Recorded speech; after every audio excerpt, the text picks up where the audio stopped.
Eddie Macleod stared down at his distorted reflection in the bottom of his pint glass as he sat at the bar of the Sailors' Inn pub. Although it was one of the busier pubs in town, Eddie saw it as more of a launch pad in which he would soon propel himself from to reach the dizzy heights of the Paris Club and all the possibilities that came with it. Upon feeling a cold, damp sensation on his forearm, he shifted his position and ran his hand along it to find that his shirt had come into contact with a liquid substance, which he hoped wasn't beer. A brief sniff of his fingers confirmed his fears, causing him to curse to himself quietly. "What's that?" asked Giles, his 60-something-year-old work colleague, who had invited himself over to talk to him. Eddie held up his elbow so Giles could see the dark patch on his light gray shirt. "Wring it out into your glass, lad," said Giles. "You can't let good beer go to waste," he chuckled. Eddie forced a laugh, which wasn't completely devoid of sarcasm. This might have been something of nothing for the likes of Giles, but he didn't have to go to a nightclub stinking of stale beer. Instead, he could go home to his wife whenever he wanted to and have more sex than what Eddie had had in his entire life. Despite Giles not being his ideal choice for a drinking partner, he was a partner all the same and gave Eddie that bit of validation that you can only get when not drinking alone. This was no thanks to his friend, Donnie, who he was supposed to be meeting in the pub that evening. Donnie was going out to celebrate his sister's birthday with a few of her friends. He had invited Eddie along, but was already 2 hours late. However, Eddie was too afraid to go home, fearing that Donnie would show up 5 minutes after he had left and miss out on the possibility of hooking up with one of his sister's friends. Unfortunately, this left him having to endure the incessant ramblings of his elderly colleague as he talked about a selection of subjects that Eddie had no interest in. Ironically, it was the most that Eddie had ever heard him speak as he was relatively quiet at work. No doubt, his verbal explosion was an unfortunate side effect from his alcohol consumption that evening. Eddie sat, listening to him with a half-open ear until the point where he began to talk about work. It was then that Eddie decided that it was time to empty his bladder. After excusing himself, he made his way to the toilets, which were way over on the far side, hence his reluctance to go until it became the lesser of two evils. Inside the toilets the temperature noticeably dropped, and the smell of urinal cake only partially masked the one of urine. The red-tiled floor was damp underfoot, causing him to have a marginal slip with every step. Looking down, he noticed that his footprints were now in the company of the many that had gone before him like a lower-class version of Grauman's Chinese theater. Eddie marched up to the urinals, only to find that out of the 4 of them, the nearest and second furthest were occupied. It was too late to turn back, and, with the cubicle being occupied, which wouldn't have made any difference as he would rather piss his pants than go in there, Eddie made his move. He decided to go for the farthest in the hope that the occupant next to him would soon finish and go. He took his time in unbuttoning his pants in the hope that his neighbor would soon finish. Unfortunately, this guy could piss for England and showed no sign of stopping. Eddie sighed reluctantly and tried his best to relax, but it was no use. To distance himself from any accusations of Willie watching, he pretended to shake before buttoning up.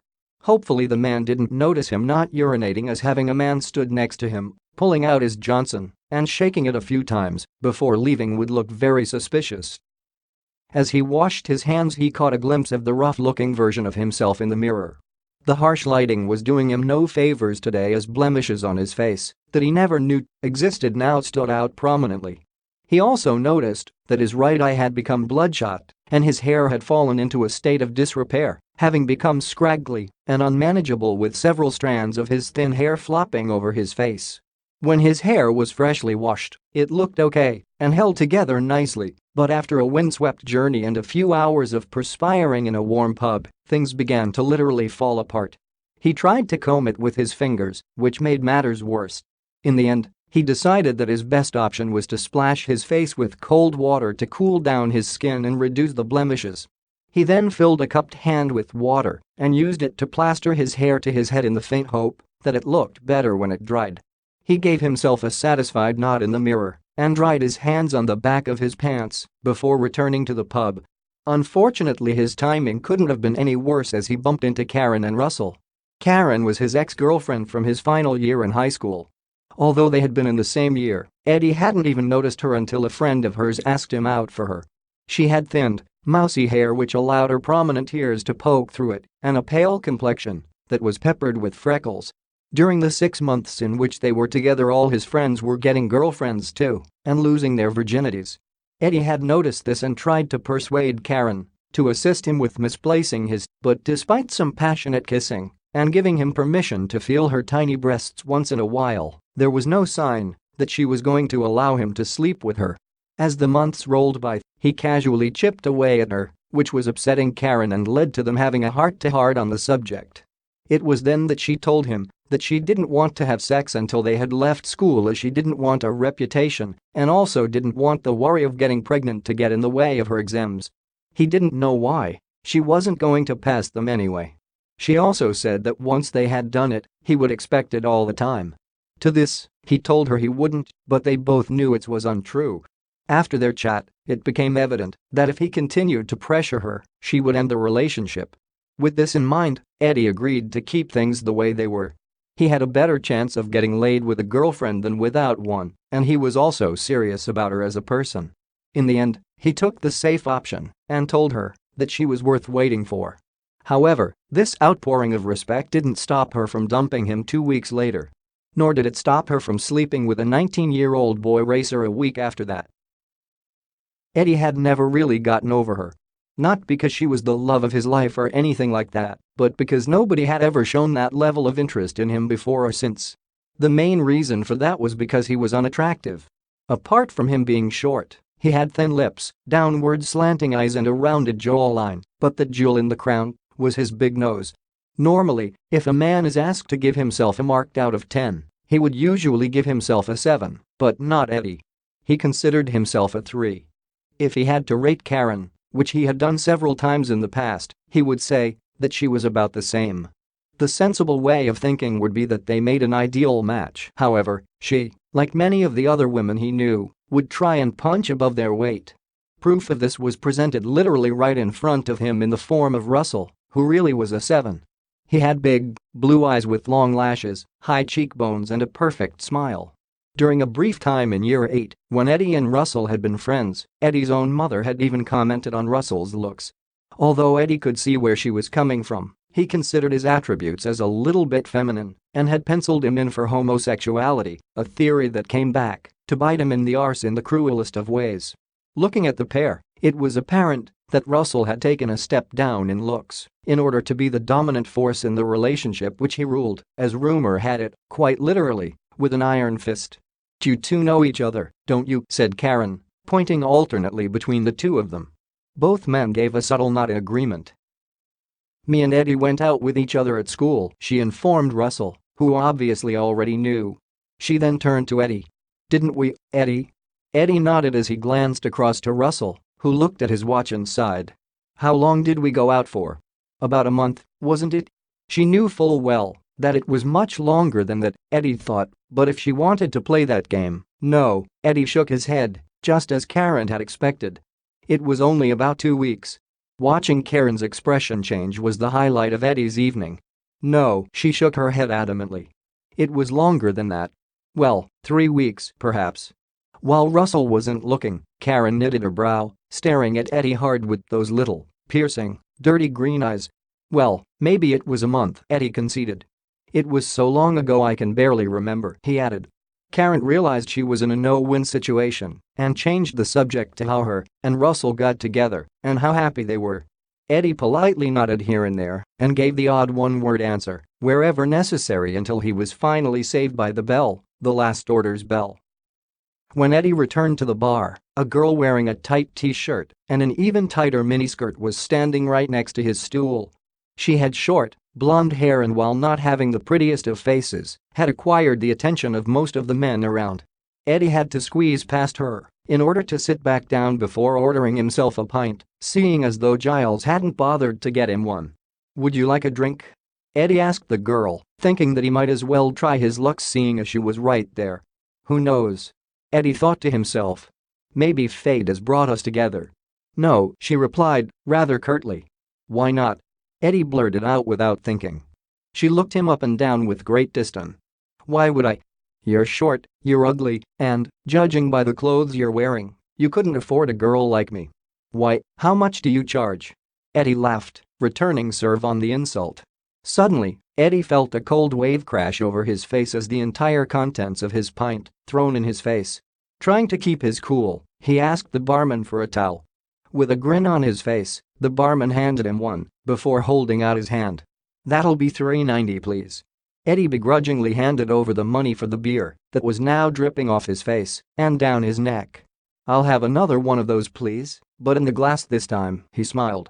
"Sorry, mate. We've stopped serving now." "Typical," Eddie sighed, getting up to leave. "I'll see you at work on Monday," he said to Giles before leaving the pub. Outside, the beer that soaked his shirt conducted the cold like copper conducts electricity right through his skin and into his bones. He decided that it was as good a point as any to conclude his night. However, as fate would have it, just as he was about to make his way to the taxi rank, he saw a group of people coming his way. It was Donnie, who was accompanied by his girlfriend, his sister, his brother-in-law and a few of their friends. "Are you coming to the Paris club with us?" he asked, like it was the first time the subject had ever been brought up between them. After the way the night had gone so far, Eddie didn't really fancy going and was just about to say no when he noticed Donnie nodding to the girl stood next to Donnie's girlfriend. After the terrible start to the evening, this was his chance to turn it all around. The group walked in two lines along the pedestrian precinct towards the club. Donnie's sister and her slightly older party were out front, while the four younger ones were behind. Donnie and his girlfriend, Nadine, were walking together arm in arm in the middle, leaving Eddie and Melissa separated by the two lovers. Eddie didn't want to make things too obvious by moving all the way around to where Melissa was, so he kept his position and waited for his opportunity, which came when they were waiting in line at the club. The queue to the club was smaller than normal, and once they got inside it would be too noisy to start up a conversation, which left him very little time to make his move. As Donnie's sister introduced herself to him, Eddie took it and ran. He shook the hands of everyone they were with and conveniently came to Melissa last. By doing things this way, he could then start up a conversation. Eddie soon discovered that he was the main contributor to the conversation. He was pleased at Donnie and Nadine's efforts to get Melissa more involved, but it didn't seem to be working. He could soon see those familiar, negative signs in Melissa's body language, but refused to give up just yet. Unfortunately, he didn't have much time to close the deal, which was slipping away faster than a bar of soap down a waterslide as he arrived at the entrance. The doorman, who never failed to single him out for an ID check, seemed to be sniffing the air in an attempt to pinpoint the smell of alcohol that emanated from Eddie's shirt. As their party filtered into the club in pairs, Eddie positioned himself next to Melissa. He braved a glance at her and sincerely hoped that she would give him a chance. She was far better looking than Karen. Melissa was slim, with dark brown hair and full lips. She was dressed nicely too, wearing a white blouse with black pants. It was also a bonus that she was still an inch or two shorter than him in heels. As he passed, he was now at the mercy of a handful of bouncers to whom Eddie's future happiness was of none of their concern. He now wished that he had brought his passport along. Although the last time he brought it, he was told it was a fake. Thankfully, he passed through without incident. He put this down to him being with Melissa and therefore validating his attendance. Inside the club, the thumping pulses of the bass sent ripples through the floor, lapping against their feet as the multicolored lights reflected off their faces. He looked to Melissa, who first appeared yellow, then light blue, then orange as she glanced back at him. "What are you drinking?" Eddie asked, inhaling her sweet perfume as he positioned his lips close to her ear. "I'm all right, thanks," she replied. "Then, do you want a bottle of water or something?" Eddie responded, in case she was teetotal. "I said I'm fine," she told him, before positioning herself next to Nadine in the queue for the bar. As Donnie was slightly behind them, Eddie stood with him. "How's it going with Melissa?" he asked, raising his eyebrows optimistically. "She doesn't like me," Eddie sighed. "Of course she does," he insisted, giving him a playful push. "You know how women are. They like to play hard to get." That was easy for him to say. His experience of girls playing hard to get was when they took 2 seconds to fall into his arms rather than the standard one. After they bought their drinks, they searched for a seat and managed to procure themselves a booth, which seated 6. As Donnie's sister and co were out on the dance floor, there was plenty of room for the 4 of them. Donnie and Nadine sat on one side, leaving Eddie and Melissa to sit together on the other. "Do you want to go for a dance?" Melissa asked Nadine. "Maybe in a bit," said Nadine. "Eddie will though," she suggested. "I'll leave it for now," Melissa sighed. "So, what do you do for a living?" Eddie asked Melissa, eager to keep a line of conversation between the two of them. Melissa turned to him, parting those full lips as she brought them close to his ear. Eddie, it felt so nice for him to hear her speak his name. "Can you stop coming onto me? You're creeping me out." "You could have told me this earlier," Eddie thought as his heart was smashed to the ground and run over by a steamroller, "preferably before I paid £5 to get in." "I'm going for the dance," she announced as she left the table, having now taken the shackles off. "Are you not going?" Nadine asked Eddie, while Donnie was motioning for him to go after her. "She doesn't like me." "Why do you think that?" asked Nadine. "Because she just told me that I creeped her out." The awkward silence was broken 5 minutes later when Melissa returned with not only a drink, but also with a man in tow, and better still, they sat with them in the booth. Somehow, in Melissa's mind, the fact that she had told him that she wasn't interested now gave her a license to go with someone else. Sure, it's a free country and all, but she could have had that tongue sandwich at the snack bar instead of sitting next to him while she did it. What made matters worse was that Eddie was on the wall side of the booth and couldn't simply slip out. As he was pushed further and further into the corner, he couldn't deal with the humiliation anymore. With a flick of the wrist, he downed what was left of his drink and announced he was leaving, before climbing up onto the table to make his escape, whilst accidentally knocking over Melissa's drink in the process. "Eddie, you don't have to go," Nadine called out after him. Eddie continued to walk without looking back. Donnie then caught him up, which meant that Eddie had to convince him that he was alright when he clearly wasn't, in order for him to return to Nadine. As Eddie walked away, he thought about Donnie and how, although his loyalty was to him, he disliked the fact that he had cheated on Nadine several times. Eddie would have given anything to be with a girl like her, but she chose to be with someone who wasn't all that bothered about her. More fool her, Eddie thought as he passed through the dance floor, which happened to be the shortest route out. This backfired on him as there were so many people that he couldn't get past. He maneuvered around a group of men on a stag night who seemed to be going through a mid-30s crisis as they danced around girls nearly half their age. Eddie's primal instinct was to try and initiate a dance with one of the girls as he passed, but he had endured enough humiliation for one evening, so he left the dance floor, passed under the Eiffel Tower mural at the exit and left the building. The first thing he noticed when he approached the taxi rank was the queue. It looked more like a grand opening of a white knuckle right at Alton Towers than a queue for a taxi. Realizing that he would be waiting for well over an hour, he decided to walk. Apart from getting home quicker, he would also be doing something instead of just standing there, dwelling on what had just happened, whilst also saving himself some money. As he walked back through the pedestrian precinct, he passed a young man and woman. The woman was wearing a short skirt and had nice legs, which Eddie admired as he passed, but something about them seemed odd, like he recognized them from somewhere. He was then awoken from his little trance when he heard the girl shout, "That's him." Eddie took a moment to look up from her legs and was shocked to realize that she was referring to him. He took a moment to focus in on her face, which, to Eddie's horror, turned out to be the pint thrower. Eddie quickened his pace. "Oi, you little shit," her male companion shouted. As the voice increased in volume, the gap between them had narrowed considerably.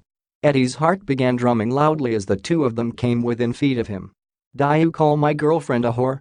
Technically, he hadn't, but he didn't think that explaining the facts of the conversation would help his case, so continued walking as quickly as he could. He then felt a shove from behind, which made him stumble forward and struggle to keep his balance. He managed to stay on his feet, but seconds later he felt a bunch of knuckles collide with the back of his head like a baseball bat connecting for a home run hit. Still, he kept walking.